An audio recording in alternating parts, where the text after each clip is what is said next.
সেই বিদেশ নীতি বা সেই শুল্ক নীতিক আমেৰিকাৰ ইতিহাসৰে আটাইতকৈ ডাঙৰ মূৰ্খামি বুলি আখ্যা দিছে খোদ আমেৰিকাৰে একাংশ আগশাৰীৰ অৰ্থনীতিবিদে। নমস্কাৰ প্ৰিয় দৰ্শক, মই জয়ন্ত মাধৱ গোস্বামী আপোনাক স্বাগতম জনাইছো নিউজ 18 অসম নৰ্থ ইষ্টৰ ডিজিটেল লাইভলৈ। ভাৰতৰ ওপৰত আমেৰিকাৰ ৰাষ্ট্ৰপতি ডোনাল্ড ট্ৰাম্পে যি শুল্ক নীতি প্ৰয়োগ কৰিছে ইয়াৰ কুপ্ৰভাৱ আমেৰিকাই ভোগ কৰিব লাগিব। আমেৰিকাৰ ভৱিষ্যত সুখকৰ নহ'ব, ইয়াৰ ভয়ংকৰ পৰিণাম আমেৰিকাই নিজেই ভোগ কৰিব লাগিব। এই কথা খোদ আমেৰিকাৰ অৰ্থনীতিবিদসকলে আগশাৰীৰ অৰ্থনীতিবিদসকলে মাৰ্কিন ৰাষ্ট্ৰপতি ডোনাল্ড ট্ৰাম্পক উনুকিয়াই দিছে আৰু অত্যন্ত তাৎপৰ্যপূৰ্ণ মন্তব্য কৰি কৈছে যে ডোনাল্ড ট্ৰাম্পৰ পূৰ্বে কোনো এখন চৰকাৰে বা কোনো এগৰাকী ৰাষ্ট্ৰপতিয়ে এনেধৰণৰ বিদেশ নীতি গ্ৰহণ কৰা নাছিল, যি নতুন বিদেশ নীতিয়ে যি নতুন শুল্ক নীতিয়ে আমেৰিকাৰে বিপদ নমাই আনিব, তাকো ভাৰতৰ সৈতে যি বন্ধুত্বপূৰ্ণ সম্পৰ্ক তাক বিঘ্নিত কৰি এতিয়া আমেৰিকাই নিজৰ বিপদ নিজে চপাই আনিছে বুলিও আগশাৰীৰ অৰ্থনীতিবিদসকলে এই মুহূৰ্তত সমালোচনাত মুখৰ হৈছে। ট্ৰাম্পৰ সমালোচনাত মুখৰ হৈছে বিশেষকৈ আমেৰিকাৰ আগশাৰীৰ অৰ্থনীতিবিদ জেফ্ৰি চেজ হৈছে কলম্বিয়া বিশ্ববিদ্যালয়ৰ অধ্যাপক। তেওঁ ৰাষ্ট্ৰসংঘৰ উপদেষ্টা হিচাপে কাৰ্যনিৰ্বাহ কৰিছিল। গতিকে এই আগশাৰীৰ অৰ্থনীতিবিদ জেফ্ৰি চেছে ট্ৰাম্পৰ সিদ্ধান্তক আমেৰিকাৰ ইতিহাসৰ সবাতোকৈ ডাঙৰ মূৰ্খামি আখ্যা দিয়া এই মুহূৰ্তত চৰ্চা চলিছে সমগ্ৰ বিশ্বত। ট্ৰাম্পে ভাৰতৰ বিৰুদ্ধে পাৰস্পৰিক 25% শুল্ক আৰোপ কৰিলে আৰু তাৰ পিছত ৰাছিয়াৰ পৰা তেল ক্ৰয় কৰাৰ অজুহাতত অতিৰিক্ত 25% অৰ্থাৎ জৰিমনা আৰু 25% শুল্ক আৰোপ কৰাৰ বিষয়টোক লৈ এই মুহূৰ্তত এতিয়া ব্ৰিক্স দেশসমূহ একগোট হৈ পৰিব বুলি আশংকা ব্যক্ত কৰিছে এইগৰাকী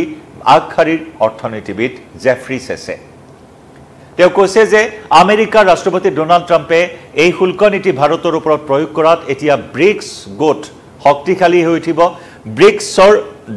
সদস্য ৰাষ্ট্ৰসমূহ এতিয়া একগোট হৈ পৰিব আৰু যাৰ বাবে আমেৰিকাৰ বাবে এটা ডাঙৰ চিন্তাৰ বিষয় হিচাপে পৰিগণিত হ'ব।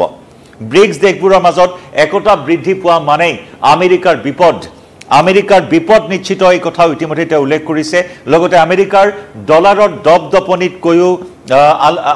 ডলাৰৰ দপদপনিলৈও তীব্ৰ ভাবুকিৰ সৃষ্টি কৰিব বুলি এইগৰাকী অৰ্থনীতিবিদে আশংকা ব্যক্ত কৰিছে। আৰু সেয়েহে জেফ্ৰি চেজ এই মুহূৰ্তত উদ্বিগ্ন হৈ পৰিছে মাৰ্কিন ৰাষ্ট্ৰপতিগৰাকীৰ এই নীতিক লৈ। ট্ৰাম্পৰ এনে ভুল নীতিয়ে আমেৰিকাক ডুবাব বুলিও তেওঁ তাৎপৰ্যপূৰ্ণ মন্তব্য কৰিছে। আমেৰিকাক সম্পূৰ্ণৰূপে ডুবাই পেলোৱাৰ আশংকা প্ৰকাশ কৰিছে ট্ৰাম্পৰ এই শুল্ক নীতিক লৈ। তেওঁৰ মতে ট্ৰাম্পে নিজেই ব্ৰিক্সক জয়ী কৰাৰ সুযোগ বা বাট এৰি দিয়া বুলি তাৎপৰ্যপূৰ্ণ মন্তব্য কৰিছে। ট্ৰাম্পে শুল্ক আৰোপ কৰি ভাৰতীয় নাগৰিকৰ আস্থা বিশ্বাস সকলো ভংগ কৰা বুলিও তেওঁ উল্লেখ কৰিছে আৰু ইয়াৰ পৰিণাম ভুগিবলৈ আমেৰিকা সাজু থাকিব লাগিব বুলি উল্লেখ কৰিছে। আৰু তাতোকৈ ডাঙৰ কথা যে ভাৰত আৰু আমেৰিকাৰ বন্ধুত্বপূৰ্ণ সম্পৰ্ক বিঘ্নিত হোৱাৰ সমান্তৰালকৈ এতিয়া ভাৰত আৰু চীনৰ মাজৰ সম্পৰ্ক আকৌ এবাৰ ঠন ধৰি উঠা পৰিলক্ষিত হৈছে, যিটো নেকি আমেৰিকাৰ বাবে অত্যন্ত বিপদজনক। চীনৰ আগ্ৰাসী নীতিক ৰুধিবলৈ হ'লে ভাৰতৰ দৰে এখন পৰম বন্ধু দেশৰ সৈতে আমেৰিকাৰ সম্পৰ্ক বৰ্তাই ৰাখিবই লাগিব। অন্যথা ভাৰত আৰু চীন বা ৰাছিয়া যদি একগোট হৈ পৰে তেতিয়াহ'লে আমেৰিকাৰ বাবে বিপদ অনিবাৰ্য। এই কথাও আগশাৰীৰ অৰ্থনীতিবিদ জেফ্ৰি চেছে ইতিমধ্যে আশংকা ব্যক্ত কৰিছে। একেদৰে নিকি হেলি এগৰাকী ৰিপাব্লিকান নেত্ৰী, ভাৰতীয় বংশোদ্ভৱ নিকি হেলি ইয়াৰ পূৰ্বেও ট্ৰাম্পক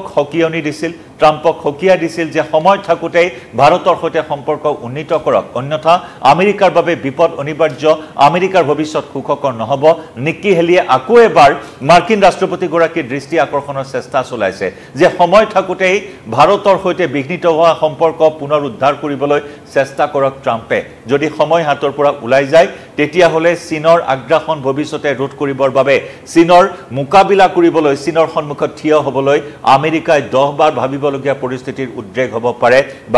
হ'ব পাৰে। এই কথাও আকৌ এবাৰ নিকি হেলিয়ে উনুকিয়াই দিয়া পৰিলক্ষিত হৈছে ডোনাল্ড ট্ৰাম্পক।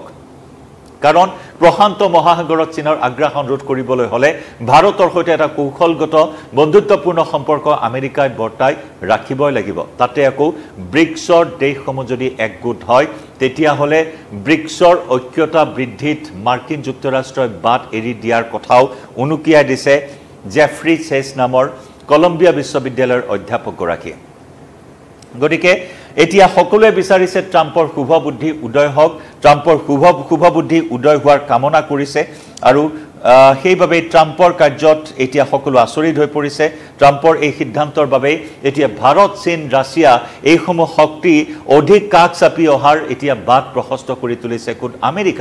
আমেৰিকাই এতিয়া ভাৰতক এই বাট দিছে ৰাছিয়াৰ সৈতে নিকট সম্পৰ্ক এটা বজাই ৰাখিবলৈ চীনৰ সৈতে নিকট সম্পৰ্ক এটা বৰ্তাই ৰাখিবলৈ আমেৰিকাই এতিয়া ভাৰতক এই বাট এৰি দিয়াৰ কথাও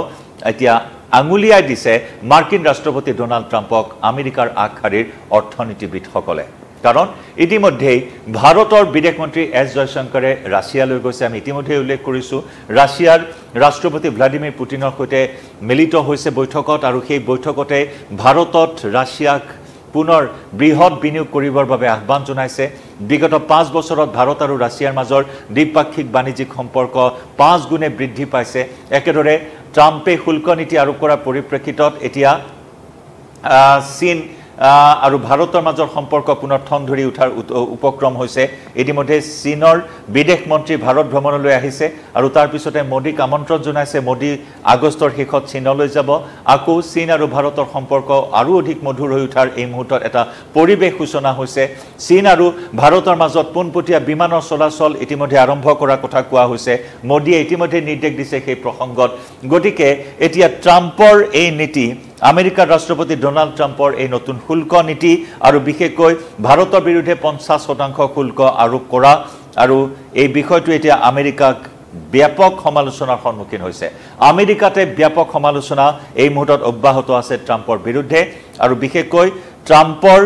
যে শান্তিৰ নোবেলৰ প্ৰতি যেটো হাবিয়াক যেটো লালসা এই মুহূৰ্তত বৃদ্ধি পাইছে শান্তিৰ নোবেলৰ প্ৰতি লালাইতা হৈ আৰু পাকিস্তানৰ প্ৰতি যে প্ৰেমৰ ভাৱ এই মুহূৰ্তত প্ৰদৰ্শন কৰি আহিছে ট্ৰাম্পে পাকিস্তানৰ প্ৰতি যে প্ৰেম দেখুৱাই আহিছে